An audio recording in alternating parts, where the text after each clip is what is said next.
పని చేసి ఎంతమందిని బాధ పెట్టచ్చు అన్న దాంట్లో బాగా ఆలోచన పెద్దదవుతోంది అనుకోండి, రాక్షసత్వం పెద్దదవుతోందని గుర్తు. ఏదో చిన్నో చితకో బాధ పెట్టడమో ఏదో చేశాడు అనుకోండి, పర్వాలేదు, కొంతవరకు రాక్షసత్వం ఉంది. అది ఎంతమందిని నేను ఒక పని చేస్తే ఎక్కువ మంది బాధపడతారు అన్నది ఆలోచించడం మొదలుపెట్టాడు అనుకోండి, పెళ్ళి అవుతుంటే ఫీజు ఎత్తుకుపోతే ఇలాంటి ఆలోచనలు వచ్చాయనుకోండి, పరమ ప్రమాదకరమైన వ్యక్తి అనమాట వాడు. కాబట్టి ఇటువంటి పరిస్థితి ఉన్నవాళ్లే రాక్షసులు. కాబట్టి వాడు సముద్రపు అడుగును దక్కున్నాడు, నన్ను పట్టుకుంటాడా అని ఆయనకో లక్షణం. అసలు ఎక్కడ దాక్కుంటే ఆయనకి దొరకకుండా ఉంటాడు. శ్రీకృష్ణార్జున యుద్ధంలో, శ్రీకృష్ణార్జున యుద్ధం నిజంగా జరిగిందా అంటే అదేమీ పౌరాణికం కాదు, ఒక కాల్పనికం. కాకపోతే చాలా అందంగా కల్పించారు కాబట్టి ఓ సంతోషదాయకంగా చదువుకోవడం. అందులో ఏడుస్తాడు గైడు, ఎక్కడికి వెళ్ళి దాక్కుంటాను, కృష్ణుడికి దొరకకుండా దాక్కుందా అంటే, నేను ఏదో స్వర్గలోకమునకేకి బ్రతకవచ్చునటన్న సుత్రాముడా అతని సోదరుడు ఉండే, స్వర్గలోకంలో బతుకుదామంటే ఇంద్రుడు ఆయన సోదరుడే పట్టుకుంటాడు. పాతాళమునకేకి బ్రతకవచ్చునటన్న బలిచక్రవర్తినన్ పట్టి ఇచ్చు, పాతాళంకి వెళ్ళి బతుకుదామంటే బలిచక్రవర్తి పట్టుకుని ఇస్తాడు. ఘోరకాననములకేకి బ్రతుకవచ్చనటన్న నృసింహరూపమున తిరుగునతడు, ఎక్కడికో అరణ్యంలోకి వెళ్ళి తిరుగుదామంటే నరసింహావతారం ఎత్తి అరణ్యంలోకి వస్తాడు. నేను ఎక్కడ దాక్కోను, పాతాళమునకి ఆఖరికి ఆకాశగంగలో అణిగియుండెదనన్న అతని పాదములంటే అది జనించే. ఆకాశగంగలో అణిగి పడుకుందామంటే ఆయన పాదాల్లోంచి అది పుట్టింది. ఎక్కడ దాక్కుంటావు? పరమేశ్వరుడు కాని వస్తువు ఏముంది, అది ఆ బుద్ధి వస్తే వాడు బుద్ధిమంతుడు, భక్తుడు. నేను అక్కడ దాక్కుంటే వాడేలా పట్టుకుంటాడంటే రాక్షసత్వం. అదే విచిత్రం. కాబట్టి ఇప్పుడు ఆయన సముద్ర గర్భంలో దాక్కున్నాడు. అందుకు వచ్చాడు మత్స్యమూర్తిగా. ఏకకాలమునందు రెండు ప్రయోజనములను సాధించడానికి ఏ ఉపాధి వలన సాధ్యమో ఆ ఉపాధిని స్వీకరించాడు.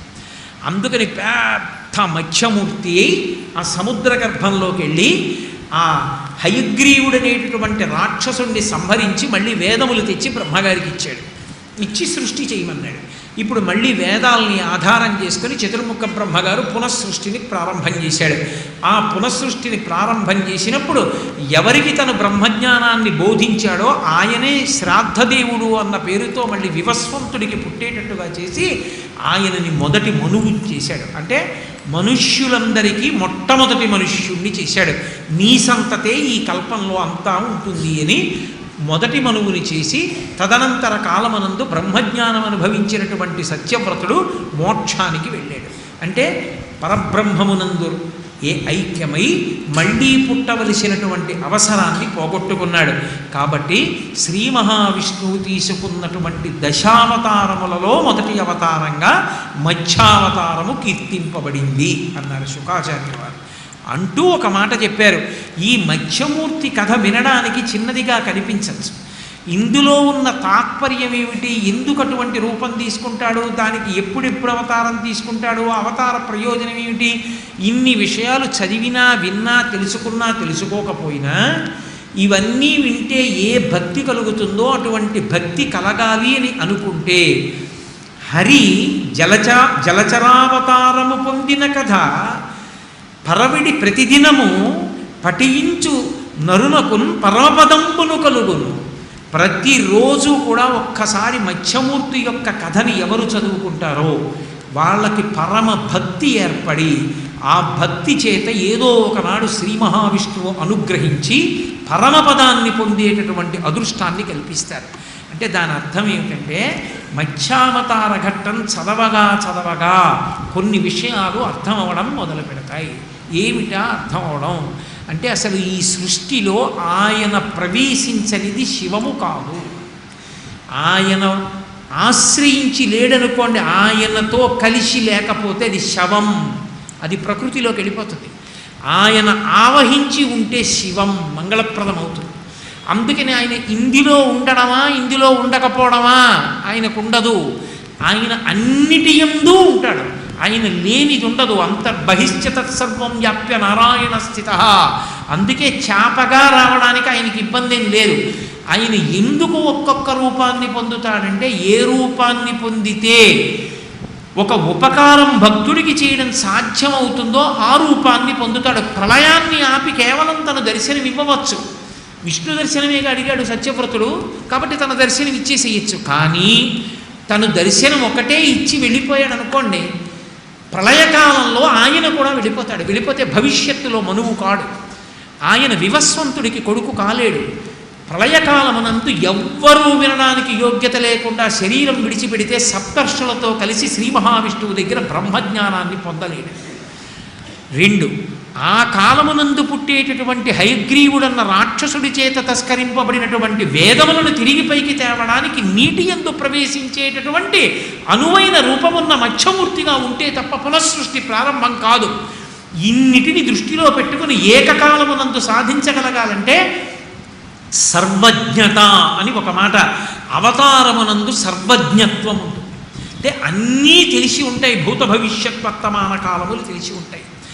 అవతారము వచ్చింది అంటే భక్తుడు కోరుకున్నది తృణమైతే పరమేశ్వరుడిచ్చేది మేరు పర్వతం. ఇందులో మీరొక్క విషయాన్ని గమనించాలి. సత్యవ్రతుడు నాకు ఇది కావాలని ఏమైనా అడిగాడా శ్రీ మహావిష్ణువుని? ఏమీ అడగలేదు. చాపగా కనపడి రక్షించమని అడిగాడు. రక్షించవలసిన వాడు రక్షించమని అడిగాడు. దిక్కుమాలిన చేప పిల్ల దీన్ని నేను రక్షించాలని ఏమిటని పారేశాడు అనుకోండి, అసలు సత్వగుణమే లేదు. సత్వగుణమే లేని వాడికి తపస్సు ఏమిటి? ఇక ఆ తపస్సుకి తాను ఎలా అనుగ్రహిస్తాడు? సత్వగుణ భరితుడై ఉన్నాడు అనడానికి అర్థం నన్ను రక్షించు అంటే తాను ముందే తీసుకెళ్ళి తొట్లో పారేయచ్చు. ఓ తొట్లో పారేస్తే తొట్టి మీద ఏ పిల్లో ఎక్కి కూర్చుని చేప పిల్ల తిరుగుతున్నప్పుడు పట్టుకుంటే, అందుకే తనని ఆశ్రయించి వచ్చిన చేప పిల్లని తాను రక్షించుకోవడానికి నిరంతరం తను చూసుకునేటటువంటి కమండలంలో వేశాడు తప్ప కమండలంలో చేప పిల్ల ఏమిటని ఆలోచించలేదు.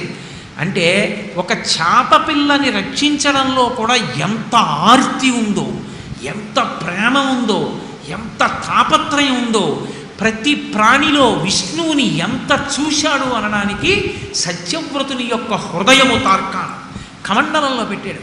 అడిగితే మార్చాడు. నాకు ఇది చాలదన్నప్పుడల్లా మారుస్తూ వెళ్ళాడు. ఇలా ఒక చేప అంటుందా ఆయన ఆలోచించలేదు. తను చెయ్యవలసిన కర్తవ్యాన్ని తాను ఆలోచించాడు. అది ఎవరైతే తనకెందుకంటూ వెళ్ళాడు. సముద్రమే పట్టనప్పుడు ఇక తాను మార్చలేనని తెలుసుకున్నాడు. ఇప్పుడు తాను మార్చి రక్షించవలసిన వాడు కాడు, లోకములను రక్షించవలసిన వాడు నటన చేస్తున్నాడని తెలుసుకున్నాడు. ఇప్పుడు నేను విష్ణువుగా రమ్మంటే నువ్వు చేపగా వచ్చావేమని అడగలేదు, చేపనే చూసి కీర్తించాడు. అంటే అంతటా విష్ణు దర్శనం అవడం ఇప్పుడు ప్రారంభమైంది. ఇప్పుడు విష్ణువు కనపడ్డాడు అంతటా. విష్ణువు అంటే వ్యాపకత్వం ఉన్నవాడు. విశ్వం విష్ణువు. అసలు నిజానికి విష్ణు సహస్రనామ స్తోత్రంలో 2 నామాలు, మిగిలిన 998 2 నామాలకి వ్యాఖ్యానాలు. విశ్వం విష్ణువు కాబట్టి ఈ విశ్వము విష్ణువు, అంతటా విష్ణువు దర్శనమయ్యాడు. ఇప్పుడేమన్నాడు? ప్రళయం వచ్చేస్తోంది, బ్రహ్మజ్ఞానాన్ని బోధ చెయ్యాలి. ప్రళయం అంటే ఏమిటో తెలిసినవాడెవరూ లేడు. ప్రళయం వరకే తెలుసు సమస్త జీవులకు. ఈ ప్రళయం అంటే ఏమిటో తెలియడానికి నువ్వే కారణం కావాలి. అంటే ఈ లోకం ఎందుకు ప్రళయ జలధిలో మునిగిపోతుందో, మునిగిపోయిన తరువాత కూడా వెళ్ళిపోయిన జీవులందరి యొక్క పునరుత్పత్తి మళ్ళీ ఎవరెవరు ఏ కర్మలు చేశారో తెలుసుకోగలిగిన దక్షత ఉన్నవాడిగా బ్రహ్మగారు ఎలా ఉంటారో, ఆ బ్రహ్మగారికి కూడా సృష్టికి వేదమే ఎందుకు ప్రమాణమవుతుందో వేద ప్రామాణ్యము యొక్క గొప్పతనాన్ని చూపించాలి. ఆ వేదములను తేవడానికి మళ్ళీ తాను మత్స్యమూర్తిగానే వెళ్ళి హయగ్రీవ సంహారం చెయ్యాలి. సత్యవ్రతుడు నోరు తెరిచి అడిగినది ఏదైనా ఉందా? పరమేశ్వర దర్శనమైతే ఈయనే మత్స్యమూర్తి అని గ్రహించాడు. నాకు మోక్షం ఇయ్యని కానీ, నాకు ప్రళయంలో కూడా బ్రతికుండేటట్టు చెయ్యని కానీ సత్యవ్రతుడు ఏమీ అడగలేదు. ఆయనే చెప్పాడు 7 రాత్రుల తర్వాత 8వ రోజున ప్రళయం వస్తోంది, నువ్వే ఔషధీ మూటలు సిద్ధం చేసుకో, సప్తర్షులు వస్తారు, నావ నిక్కు అన్నాడు. అంటే భగవంతుని మనం కోరకుండా ఉండగలగాలి. కానీ పరమభక్తితో నీ కార్యాన్ని నీ కర్తవ్యాన్ని నువ్వు చేసుకుంటూ వెళ్ళిపోతే ప్రళయంలో సమస్త 3 లోకములు మునిగిపోయే. భాగవతంలో ప్రళయంలో 3 లోకములు మునిగిపోయినా బ్రతికిపోయిన వాడు సత్యవ్రతుడు ఒక్కడే, సప్తర్షులు కాకుండా. బ్రతికించడం కాదు, వినడానికి ఎవ్వరూ లేనప్పుడు విష్ణువు గురువై కూర్చొని బ్రహ్మజ్ఞానాన్ని ఇచ్చింది ఒక్క సత్యవ్రతుడికి. ఇవ్వడం కాదు, సూర్యభగవానుడికి కొడుకుని చేసి ఆ సూర్యుణ్ణి గురువుని చేసి జ్ఞానబోధ చేయించి మొదటి మనువుని చేశాడు. మొదటి మనువుని చేసి తరువాతి కాలమునందు మోక్షం ఇచ్చాడు. అంటే భగవద్భక్తిలో నువ్వు భగవంతుణ్ణి అడగగలగడం నీకు చేత కాదు. శంకర భగవత్పాదులు అందుకే తీర్మానం చేశారు, ఈశ్వరుడు నీకు సముద్రం ఇవ్వగలడు, నువ్వేమడుగుతావు? నీటి బుట్ట అడుగుతావు, అడక్కన్నారు. అందుకే నువ్వు అడక్కు ఈశ్వరుణ్ణి, భక్తితో నిలబడు చాలు. నీకేమి ఇవ్వాలో ఈశ్వరుడికి తెలుసు. ఆయన ఏమి ఇవ్వాలనుకున్నాడో అదే నీకు ఇచ్చినప్పుడు నువ్వు చిరస్థాయిని పొందుతావు. నువ్వు అడిగితే నువ్వేమడుగుతావు? అల్పమైన కోరికలు కోరుతావు. అడగకుండా భక్తితో ఉండడం నేర్చుకో. ఏ స్థాయిని సత్యవ్రతుడు పొందాడో నువ్వు ఆ స్థాయిని పొందుతావు. ఇన్ని రహస్యములను ఉటంకించింది కాబట్టే ఈ మధ్యావతార ఘట్టాన్ని ప్రతిరోజు ఎవరు చదువుకుంటున్నారో, ఎవరు ఆ సత్యవ్రతుణ్ణి తలుచుకుంటున్నారో వాళ్ళందరికీ కూడా పరమపదాన్ని ఇస్తాడాయ. ఆఖరణ ఇంకా 7 రోజులలో ప్రళయం వస్తోందనగా ప్రళయ జలాలలో తీసుకెళ్లి బ్రహ్మజ్ఞానం ఇవ్వగలిగినటువంటి పరాత్పరుడు నీ మిగిలిన జీవితంలో భక్తి జ్ఞాన వైరాగ్యములనిచ్చి అంత్యమునందు ఆఖరి ఊపిరిలోనైనా బ్రహ్మజ్ఞానాన్నిచ్చి ఆయన నిన్ను మళ్ళీ పుట్టవలసిన అవసరం లేని స్థితికి ఎత్తగలడు. అటువంటి శక్తి ఉన్నటువంటి పరమేశ్వరుని యొక్క స్థితిని ఆవిష్కరించగలిగిన గాథ కాబట్టి మొట్టమొదటి అవతారమైనటువంటి మత్స్యావతారానికి అంత ప్రశస్తి కలిగి ఫలశ్రుతి చెప్పారు పోతన గారు దానికి. అందుకని అన్నారు, ఎవరు ప్రతిరోజు దీన్ని పదపడి ప్రతిదినము చదువ పరమపదంబున్ నరులు పొందుదురు సిద్ధి ముందు ధరణీశ్వర తథ్యము సుమ్మి. సిద్ధిని పొందుతారయా తీరు కోర్కెలు.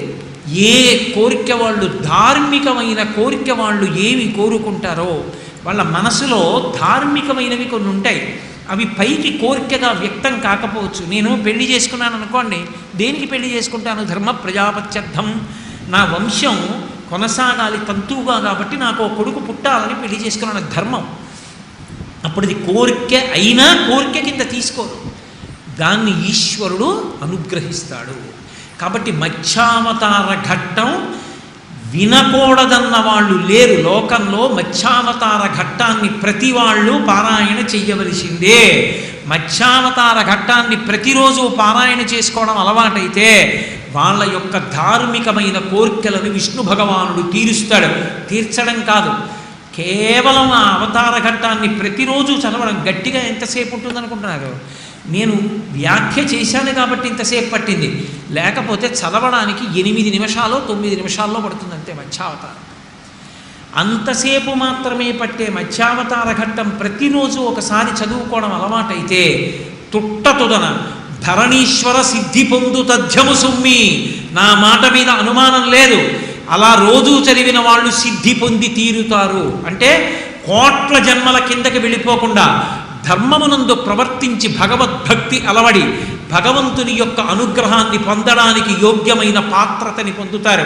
ఇన్ని రహస్యాల్ని ఆవిష్కరించింది కాబట్టి, మనుష్యుడైన వాడు తెలుసుకోవలసిన విషయాలు చెప్పింది కాబట్టి, ప్రతిరోజు చదువుకోవడం వల్ల ఇన్ని అనుగ్రహాలను వర్షించగలిగినది కాబట్టి ప్రథమావతారంగా దశావతారాల్లో మత్స్యావతారం కీర్తింపబడింది.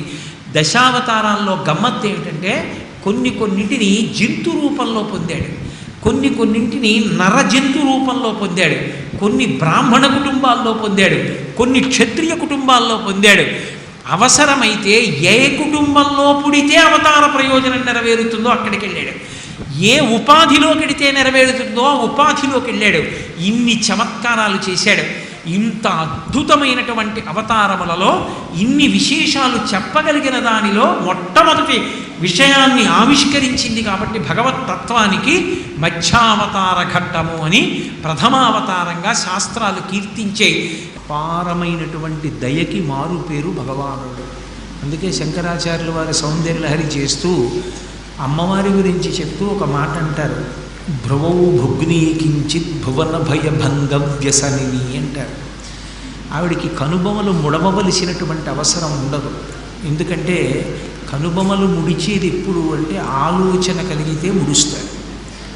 ఇలా నేను మామూలుగా ఉన్నాను అనుకోండి, నేనేదో పెద్ద దీర్ఘంగా ఆలోచించవలసిన అవసరాన్ని పొంది ఉండలేదు అని గుర్తు. నేను ఏదో ఒక విషయం గురించి ఆలోచిస్తున్నాను అనుకోండి, దీంట్లోంచి ఎలా బయటికి రావడం, లేకపోతే ఎవరినో ఎలా బయటికి తీసుకురావాలని ఆలోచిస్తున్నాను అనుకోండి, నా కనుబొమలు ఇలా ముడిపడి ఆలోచిస్తాను. అలా ఆలోచించానంటే ఏదో ఎవరో సమస్యలో ఉన్నారు, బయటికి తీసుకురావాలి అన్న తాపత్రయం ఉంది అని గుర్తు. అమ్మవారికి ఏం బెంగుంది, అలా ఎందుకు కనుబొమ్మలు ముడి వేయడం అని అడిగారు.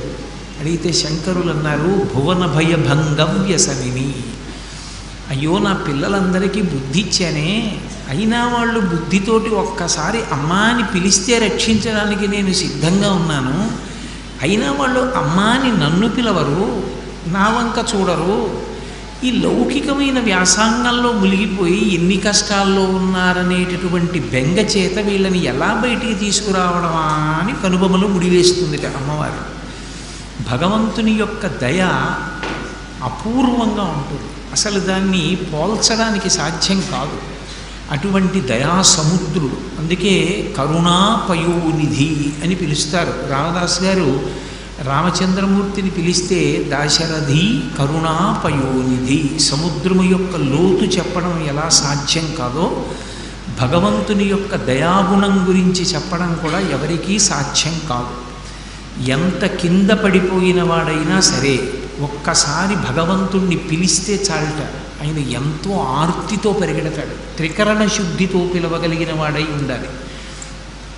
ఏదో పిలిచానంటే పిలిచానని నోటితో పిలవడం కాదు. భాగవతంలోని కుచేలోపాఖ్యానంలో కుచేలుని యొక్క భార్య కుచేలుడితో మాట్లాడుతూ భగవంతుని యొక్క తత్వం గురించి చెప్తుంది.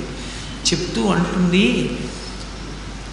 అసలు కలలో కూడా ఎన్నడూ భగవంతుణ్ణి స్మరించినటువంటి వాడు ఎప్పుడైనా ఆపద వచ్చినప్పుడు భగవంతుణ్ణి స్మరిస్తే, కలలోనన్ ఎన్నడు స్మరింపనివాడు నిజపతాబ్జాతంబుల్లంబునంతలపన్ అంతని వచ్చి ఆర్తిహరుడై తన్నైన ఇచ్చును.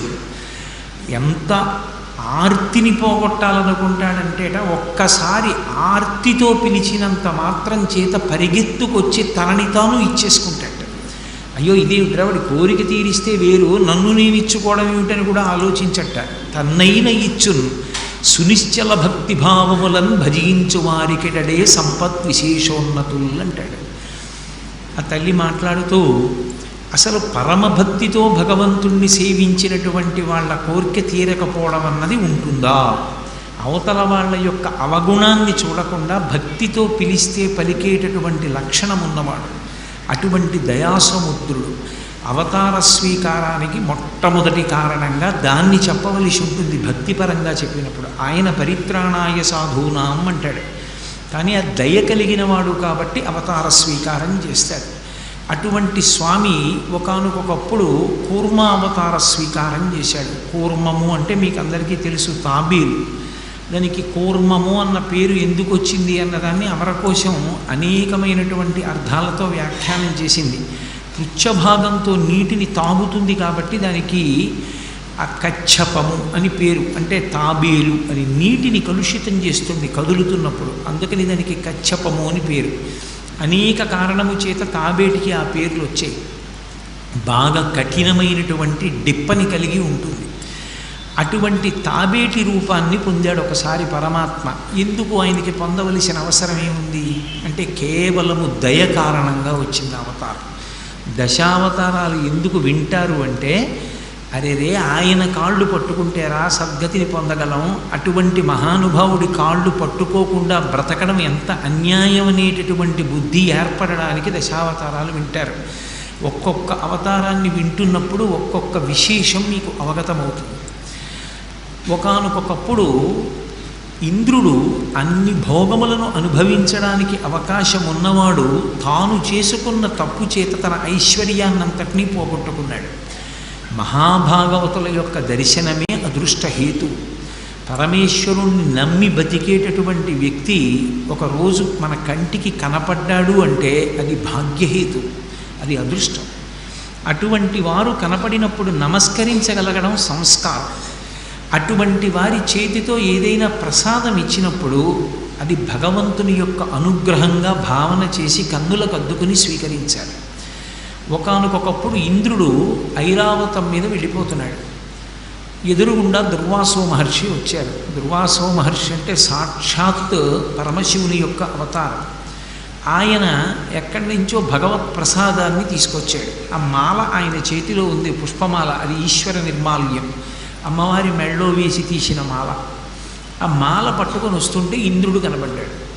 సరే కనపడ్డాడు కదా, దేవేంద్రుడు స్వర్గలోకాధిపతి అని ఈ ప్రసాదాన్ని ఆయనకి అనుగ్రహించాడు, ఆయన చేతిలో పెట్టాడు.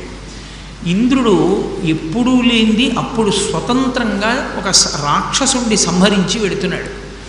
అందుకని మంచి గర్వంతో అతిశయంతో ఉన్నాడు, నా అంతవాణ్ణి నేనని. ఆ పుష్పమాల అందుకుని ఓసారి కన్నులకు అద్దుకున్నాడేమో, దాన్ని ఐరావతం యొక్క కుంభస్థలం మీద పడేశాడు. అది మంచి చైతన్య పుష్పాలతో ఉంది. అంత సుగంధాన్ని విరజల్లుతున్నటువంటి చైతన్య పుష్పములతో కూర్చబడినటువంటి హారము కనుక అనేకమైనటువంటి తుమ్మెదలు దాన్ని ఆశ్రయించి ఉన్నాయి. ఈ తుమ్మెదలన్నీ ఆ ఏనుగు యొక్క కుంభస్థలం మీద ఎగురుతూ దాని చెవులోనూ అక్కడ రవ చేసాయి. ఆ ఏనుగుకి చీకాకు కలిగింది. అది తొండం పైకెత్తి ఆ కుంభస్థలం మీద ఉన్నటువంటి పుష్పహారాన్ని తీసి నేలకేసి కొడితే అది ముక్కలుగా ఊడిపోయింది. ఆ కోపంతో అదేం చేసిందంటే దీనిలో తుమ్మెదలే లేచి రొద చేస్తున్నాయని తన కాళ్ళతో తొక్కేసింది. దుర్వాసో మహర్షి చూశారు. ఆనాడు ఇంద్రుడు చెయ్యడమేమి ఇప్పుడు మనం చెయ్యట్లా? పెద్దవాళ్ళని పెంచుకున్న వాళ్ళు దేవాలయానికి వెళ్ళినప్పుడు ఓ పుష్పహారం ఇస్తారు, భగవంతుడి మెడలో ఉన్నది తీసి. వీడు తెచ్చి డ్రైవర్కి ఇస్తాడు, డ్రైవర్ తెచ్చి కారుకేస్తాడు. ఆ కారు వెడుతుంటే అది కింద పడి దాని చక్రాల కిందే వెడుతుంది. అదే ఐశ్వర్య పతనానికి